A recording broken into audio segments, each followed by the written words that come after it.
Oke, Assalamualaikum warahmatullahi wabarakatuh.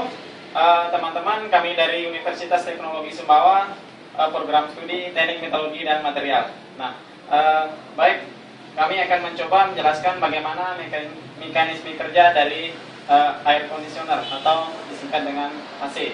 Nah, sebelum kita masuk ke pembahasan, saya akan mencoba memperkenalkan teman-teman saya. Yang di sebelah kanan saya namanya Linda Yulianti. Kemudian yang sebelah Linda ada Julian Maharoni.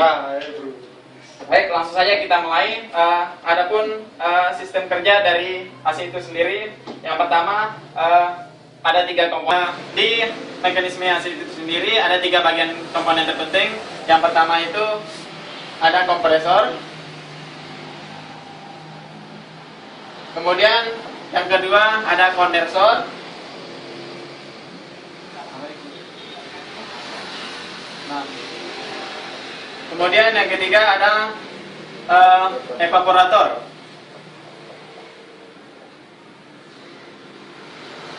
Nah, cara kerja yang pertama, cara kerja dari fungsi dari kompresor ini sendiri adalah di bagian-bagian ini akan dijelaskan oleh saudara saya, oleh Linda Yulianti. Ayo, silakan pada Linda. Saya akan menjelaskan fungsi dari bagian-bagian yang dijelaskan tadi dari teman saya. Sebelum itu, saya akan menggambarkan pola daripada AC.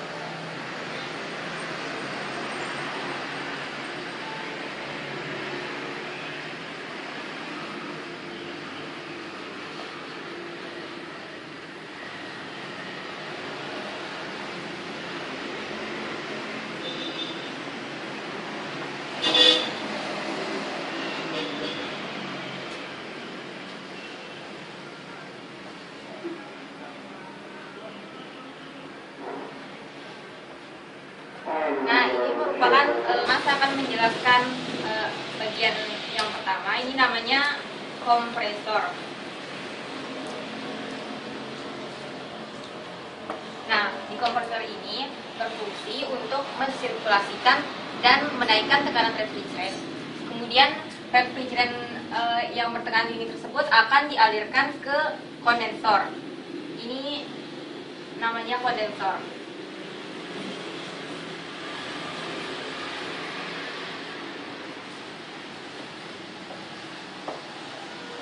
Nah, di kondensor ini berfungsi untuk mendinginkan refrigeran dan mengubah bentuk menjadi cairan. Selanjutnya, refrigeran tersebut akan ditampung di receiver.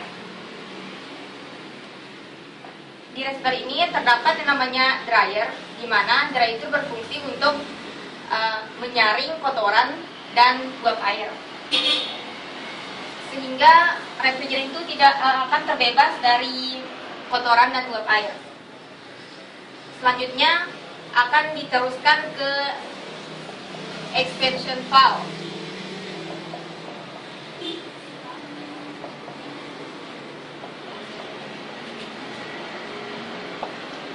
Nah, ini namanya expansion valve. Di expansion valve ini berfungsi mengubah refrigeran dari wujud cair menjadi uap ketika zat pendingin meninggalkan katup pemoyan dan memasuki namanya evaporator.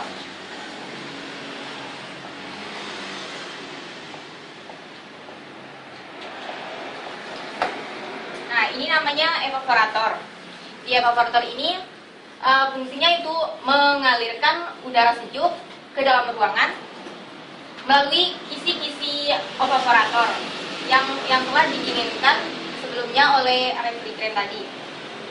Nah, refrigeran ini akan menyerap panas dalam ruangan melalui kumparan-kumparan refrigeran dan Enggak. Nah, evaporator ini berfungsi untuk mengalirkan udara sejuk ke dalam ruangan melalui kisi-kisi evaporator yang telah didinginkan sebelumnya oleh refrigerant.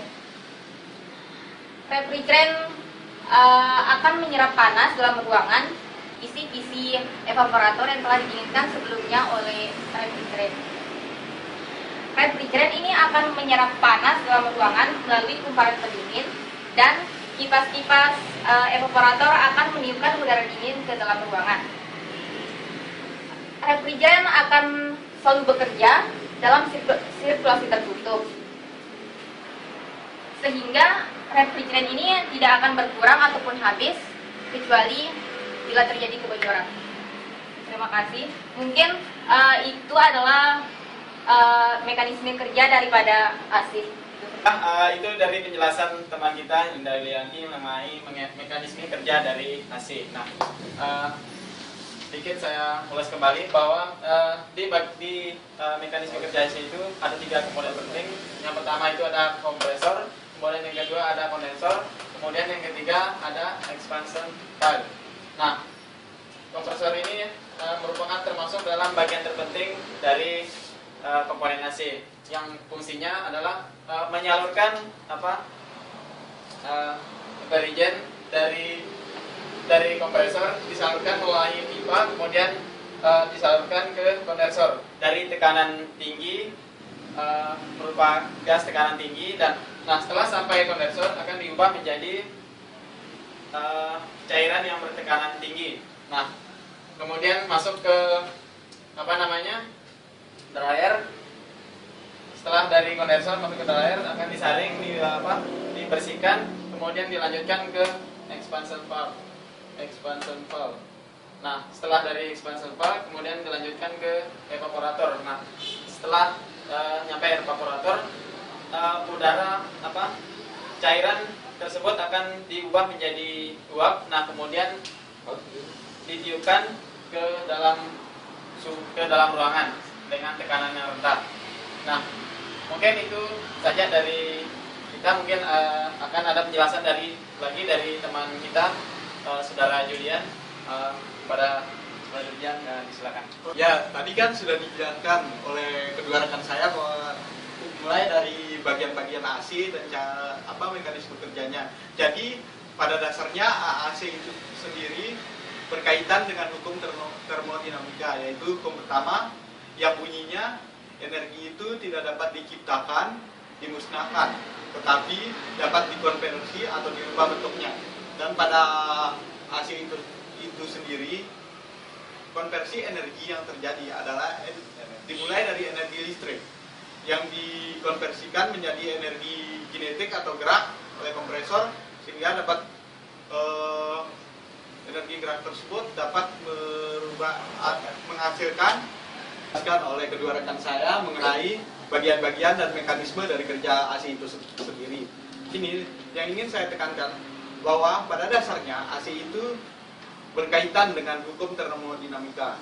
Ya, lebih tepatnya hukum termodinamika 1, yang bunyinya hukum bahwa energi tidak dapat diciptakan, tidak dapat dimusnahkan, namun dapat dirubah bentuknya atau dikonversi.